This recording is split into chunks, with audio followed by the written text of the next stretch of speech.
I need to go take care of this other thing. And so she's flexing the abs, pulling off the back double bicep. You're thinking, but she looks amazing. She looks perfect. I want to look like that. No, you don't. Coach Greg, and in today's video, Lean Beef Patty opens up. She describes her entire life story, how it all began, the struggles, the difficulties she went through, the fact that she was hospitalized for 3 months. She describes her battles with body dysmorphia, eating, training, her partner, and I really want everyone to watch this, as I'm sure so many of you can relate. My mom taught gymnastics to babies. Dead serious. She taught gymnastics to toddlers, and I was one of those toddlers. So I started doing gymnastics when I was about 2 años. And so she began her athletic career as a high-level gymnast starting at the age of 2. She was training 3 or 4 hours a day, multiple days a week. And so people asked, do you think gymnastics might have helped with your physique? Of course it did. Have you seen how gymnasts train? They're lifting their bodies, throwing them around. Of course you're going to build muscle. And so had she not been a gymnast throughout her entire life, of course she wouldn't have the muscle she has today. Being in such a highly competitive and disciplined sport like that as a child, it kind of messed me up a little bit in the head. High-level athletics does not only affect you physically, it's mentally as well. Think of it. From the very age of 2, you're pushed to be the best athlete possibly in the world. Hours and hours of your day are dedicated to being the best version of yourself. You're told to train hard and last time, to seek perfection, and not only in your physicality, but also in your appearance. Have you ever seen an obese gymnast in the Olympics? No. And the leaner you are, the lighter you are, you're often able to perform better. But sometimes it goes too far. And so you begin to obsess. You start tracking every calorie, every morsel of food that goes into your mouth. When I was around 13, was the first time that I became body conscious. Like, as a person, that was the first time I was aware of my body existing in space. And in her case, at the tender age of only 13, she began thinking, I'm not lean enough. Where's my thigh gap? And with that, developed an eating disorder. I don't know if it's still like this for 13-year-olds, but the thigh gap and being just kind of really skinny was in. Everybody wanted a thigh gap. And before this age, she never thought, oh, I'm lean, I'm fat, I'm skinny. She just thought, I'm me.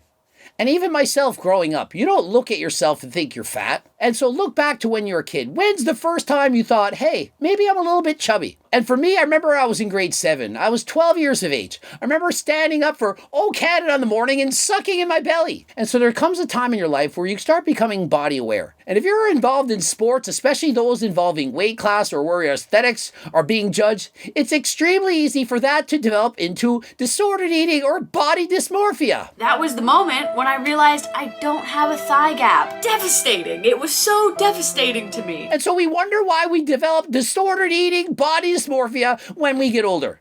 Think of it, hot or not. I don't see a thigh gap. Actually, you do have one, you don't have one. I don't like it. And so given the fact she was 13 at the time, I've estimated that her actual age in the real world today is 24. For some reason, I thought she was in her mid-30s. Don't know why. I thought this is an older woman. I quit gymnastics and pretty much immediately developed an eating disorder because I didn't have a great understanding of nutrition at the time. And so shortly after this, she quit gymnastics and suddenly developed an eating disorder. As an athlete, she was told you eat for fuel. The food you eat is going to provide the energy to fuel your workouts. And so great information, great knowledge.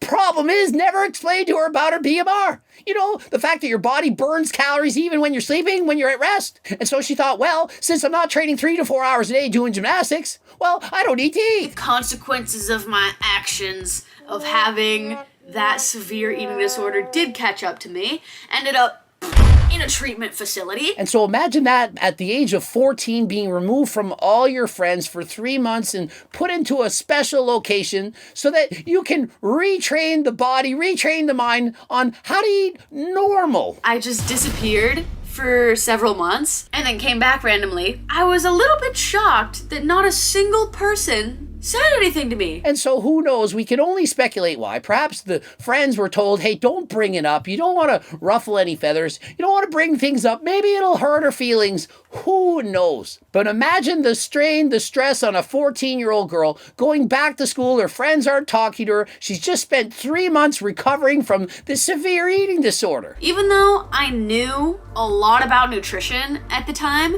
I had a very lengthy history with dietitians and whatnot. And consider this, she would know far more than any other student about nutrition. And so just because you're educated and know about something doesn't mean it can't happen to you. Wasn't really ready to accept recovery, so I didn't. And I continued in my kind of maladaptive behaviors for a good amount of time. And so essentially it's like any addiction. Once you've been addicted to something, it can become very difficult to overcome it. It can always possibly be in the back of your mind, and it can resurface itself at any time. And as I was doing that, I also started going to a gym. And eventually this led to her father taking her to her gym to go and work out. And she remembers those moments fondly, kind of like myself. Age 10, started working out. My twin brother and my father were going in the basement 3 days a week. Loved those workouts. Couldn't wait to go and train harder than last time. He had a membership to a gym, and that was it. And then he was just, be free. And that's exactly what I did. I was free, and I was having fun in the gym. I keep telling people the secret to being healthy is to find an exercise you enjoy, and you will do it for the rest of your life. How many people have the willpower to do something they hate for life? Very difficult. And so if your New Year's resolution is to join the gym and lift weights and to run every day, what are the chances you're still going to be doing that next year if you don't enjoy it? In comparison, if you like dancing, swimming, and possibly doing yoga, imagine how much more likely you're going to keep doing that. And so rather than forcing yourself to do something you don't like, find something that makes you active, that burns calories, that gets your body moving, and do that for the rest of your life. 2019, I entered a relationship, and it kind of low-key changed my life. It was crazy. Horrific relationship. She then got into what I believe sounds like a toxic relationship. She doesn't speak highly of this, although she says she learned a lot from it, but that it wasn't really that great. And during this time, she lost 15 pounds in a matter of 2 months. Which is a lot for my frame. Many of you are looking at her after photo and thinking, yeah, but that's my dream physique. I want to look like that. And as a coach, bodybuilder, judge, and so on, I'm thinking that is what most people who are at a high level will look like after they do a diet. And so imagine how unhealthy it is to compete in bodybuilding, bikini, figure, you name it. You quite literally are starving your body to get more shredded than last time. You're getting so lean, it's not healthy. And so she speaks of this. She's saying, yeah, I lost all this weight, but it wasn't good. It wasn't good for my frame. I'm only about 5 feet tall. Losing 15 pounds is a lot. And frankly, as lean as she is, if she were to compete, she'd have to get leaner than that. I know you're thinking, well, this is ridiculous, but it's true. And so imagine just how hard it is to be a competitor. You're expected to be single-digit body fat and look absolutely amazing.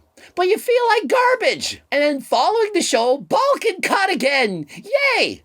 And so you're looking in the mirror feeling fat, you go on a diet, yay, I look good again. Off season, fat, diet down, good again. This vicious cycle repeats over and over again.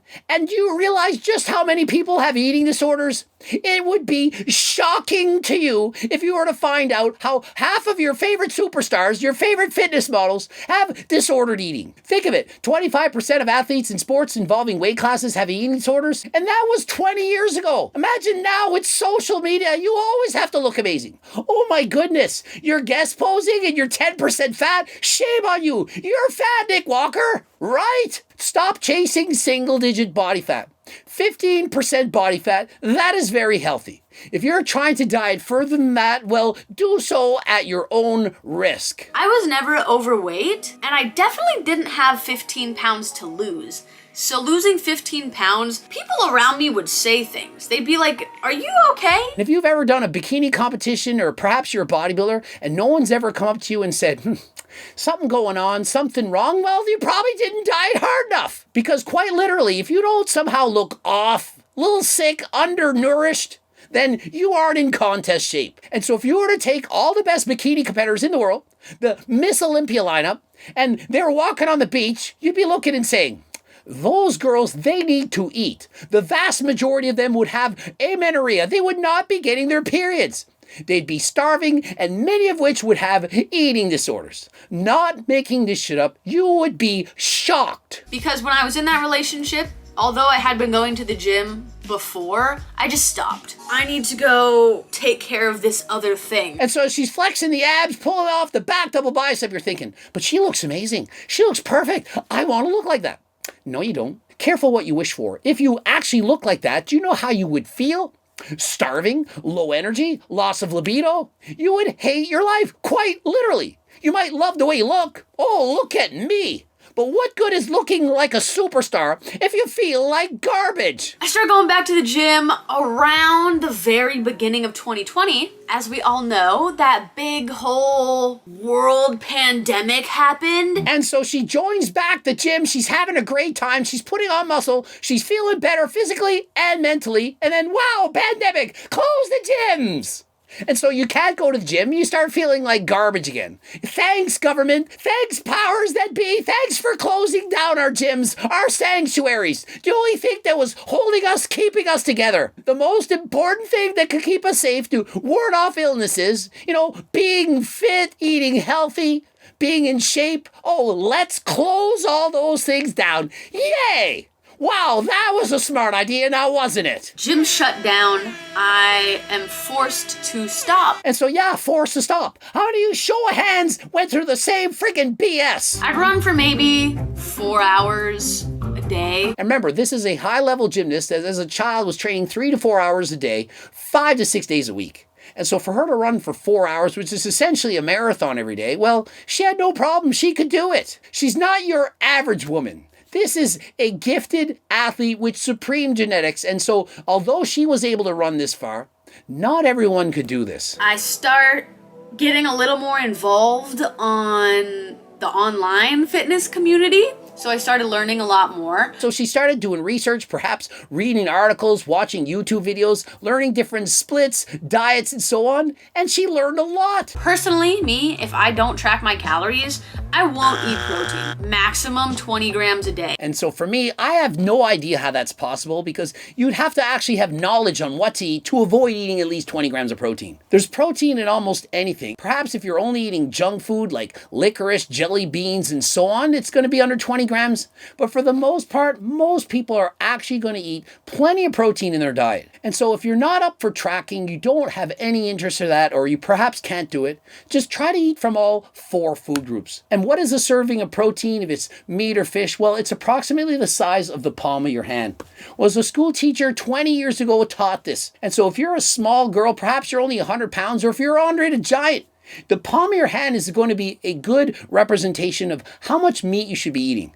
And so 2 to 3 servings of that in a day, that is plenty. And so sure, 1 gram of protein per pound of body weight, no reason to eat more than that. But even 0.8 grams a day, that is probably optimal. And if you're only taking in half of that, perhaps 0.5 grams of protein per pound of body weight, you're still going to be able to build muscle, just not quite as much. I'm always trying to learn new things. There's always something more to know, and nobody knows everything. And so I encourage all of you, just remain at a healthy weight. You don't need to bulk and cut. If you're too lean, please eat more. If you're overweight, try to eat a little bit less. And if you're looking for the best supplement out there to boost your cardiovascular ability, well, look no further than GO2 Max. The main ingredient, NMN, has been scientifically shown in research, human clinical trials, double-blind placebo, randomized trials. That's right. It's been shown to improve walking distance by up to 50% in comparison to placebo. And if that ain't reason enough to believe in this, it has anti-aging properties. It can increase NAD+